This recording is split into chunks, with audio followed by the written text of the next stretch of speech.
Nah, secara eksternal kita ngelihatnya di aplikasi ya, pakai Fox Pro. Zaman dulu masih pakai koordinat ya.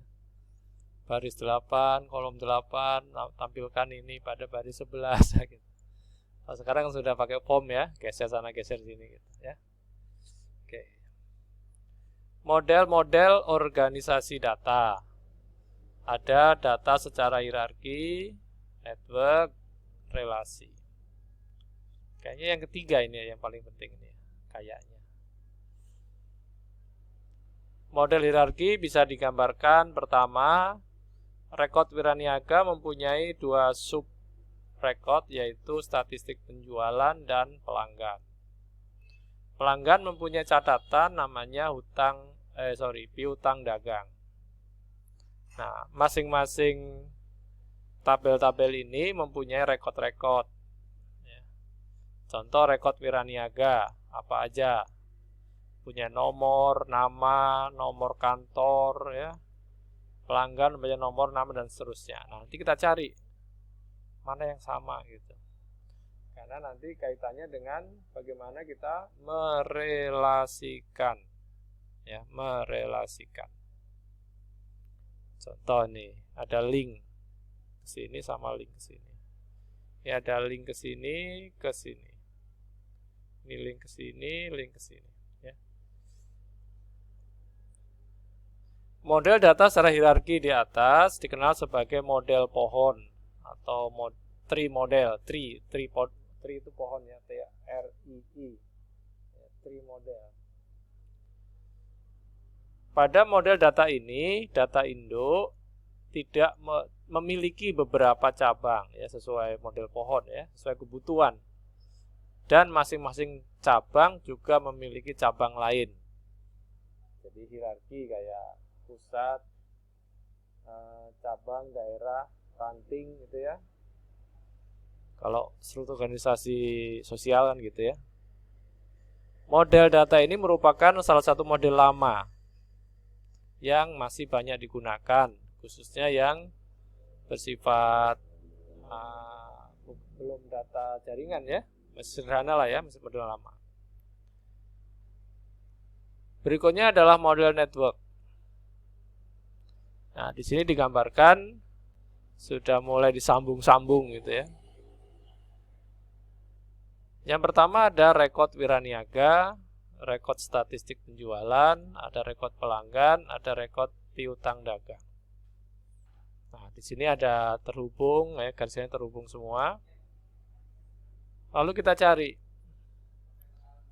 kira-kira field apa yang bisa dipakai sebagai kunci relasi. Link ke rekod piutang sini, sama kayak tadi ya, bersama. Ini ke sini. Ini lagi ya, ini lagi. Ke sini. Ini ke sini dan seterusnya. Nah, apa yang menjadi dasar alasan kita menghubungkan ini? Alasannya adalah keterkaitan proses. Jadi kalau saya akan membeli suatu barang, saya membutuhkan kode barang. Nah, kode barang tadi terhubung dengan master barang. Jadi transaksi saya beli barang itu, si petugas saja memasukkan kode barang. Misalnya kode barang, di scan gitu ya kalau di minimarket ya. Nanti muncul misalnya apa, sabun mandi, merek ini harganya 5.000 misalnya. Terus karena belinya 2, tinggal di entry 2. Nah, angka 5.000 tadi disimpan di mana? Di tabel yang lain yang terhubung dengan transaksi pada saat saya membeli barang tersebut di minimarket. Nah, seperti itu. Model network di atas merupakan perkembangan lebih lanjut dari data hierarki. Pada model ini setiap file data dapat berhubungan. Nah, ini intinya paling berhubungan dulu ini ya. Sesuai dengan kebutuhan manajemen suatu organisasi kebutuhan. Jadi sekali lagi kebutuhannya apa? Kalau tadi saya butuhnya adalah si kasir tadi butuhnya harga satuannya.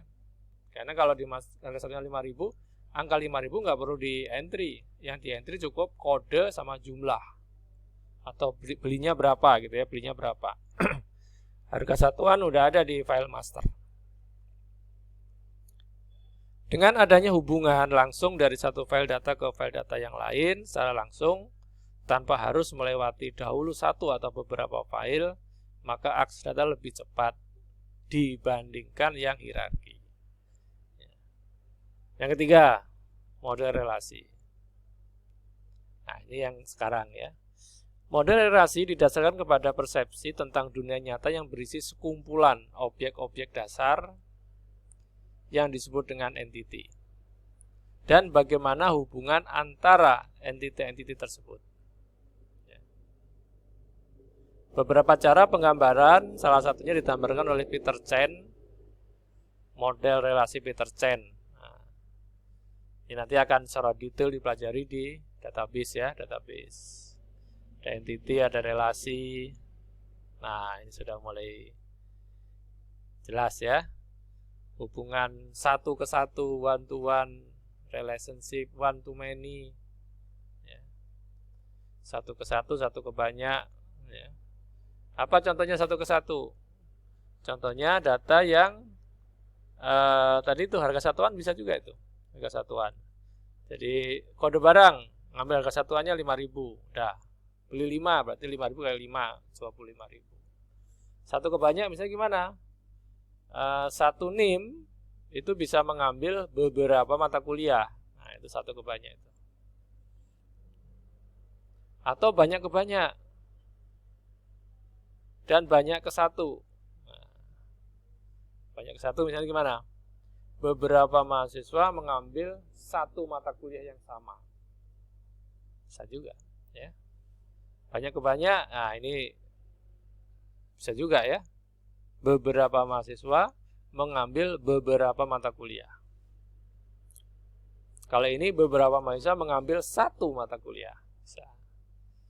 Nah, maka IRD, entity relationship diagram, digambarkannya dengan ada entitas pelanggan, membuat order. Pelanggan, order. Pelanggan 1, order M, money, banyak. Berarti pelanggan bisa membuat beberapa order barang. Misalnya order apa? Baju, online shop, fashion. Pelanggan bisa memesan membuat order jaket, order celana, order kemeja, dan seterusnya. Setiap order memiliki baris order one to one. Nanti di sini ada baris order apa misalnya?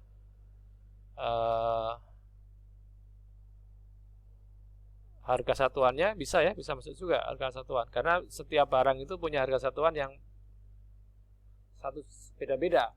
Meskipun ada juga harga yang sama gitu.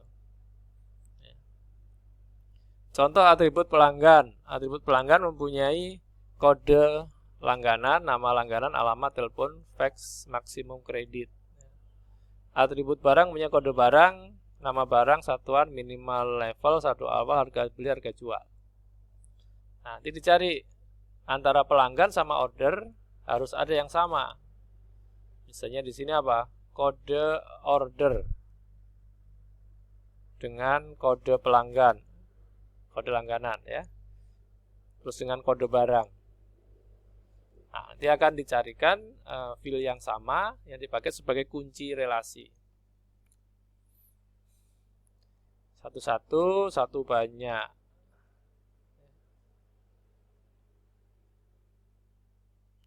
Perkembangan lainnya dalam pembuatan diagram IRD, Peter Chen disarankan suatu relasi dapat berfungsi sebagai suatu entity.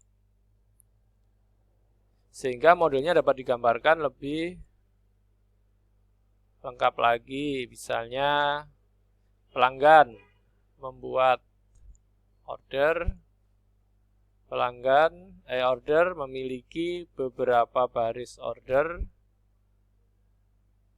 beberapa baris order mempunyai isi.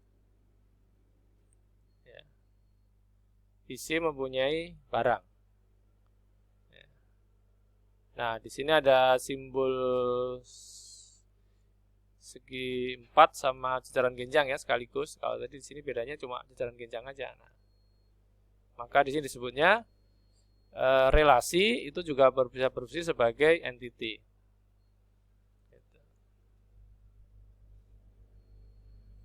Jadi di sini kenapa ada tanda bintang ini ya? Itu terkait dengan atribut kunci penghubung, kunci relasi ya, kunci relasi. Kemudian perangkat lunak database apa aja tadi secara ringkas di depan tadi ya. Ini yang model lama, tapi yang sampai sekarang masih ada, juga ada ini ya. Visual Box Pro masih ada. Clipper Database sudah nggak ada ya. Oracle masih ada dengan versi baru. DB2 masih ada. Ya, MySQL tambahkan apa lagi? Paradox. Ya, jadi Box Pro Paradox ya, Paradox. Ya. Jadi yang jelas softwarenya ini yang nanti harus sering Anda update ya, karena kaitannya dengan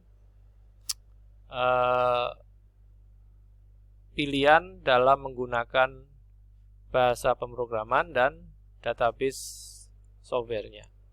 Karena itu satu paket. Kalau pakai PHP biasanya MySQL pasangannya. Kalau pakai DLP pasangannya Paradox. Kalau pakai Visual Basic itu pasangannya Access. Ya. Jadi pasangan-pasangan seperti ini adalah gaya supportnya gitu. Jadi gini, kan sekarang semua format disupport, iya gitu. Tapi ketika Anda mempunyai format yang lama, contoh misalnya, dulu Anda pernah pakai VB codingnya coding jadul dulu banget gitu ya, VB yang awal-awal, ya, Visual Basic yang awal-awal, yang mana saat itu hanya bisa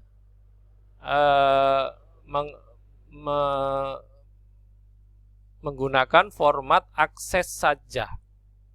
Nah, kemudian Anda ganti, Anda pakai Visual Basic yang baru. Nah, belum tentu yang tabel akses yang dulu itu Anda bisa gunakan semudah software database yang baru semua gitu. Jadi tetap memperhatikan riwayat versi. Nah, ya. Jadi itu yang disebut dengan software database. Oke, kita lihat update-nya ada apa aja di sini. Biasa ya, agak cepat di sini karena mengulas pengertian database, data dan informasi.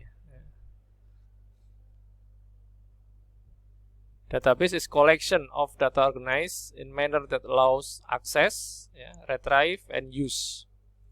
Bisa diakses, bisa diambil, ditarik, dan digunakan. Database software disebut juga Database Management System atau DBMS. User dapat mengelola database secara computerized, menambah, modifikasi, menghapus database, mengurutkan, retrieve data, ya, menarik data atau menge-share data juga bisa, membuat form, membuat report. Ya.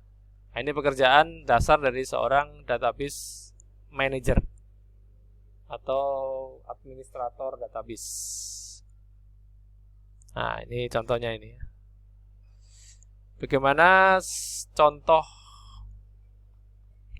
administrasi data di sekolah?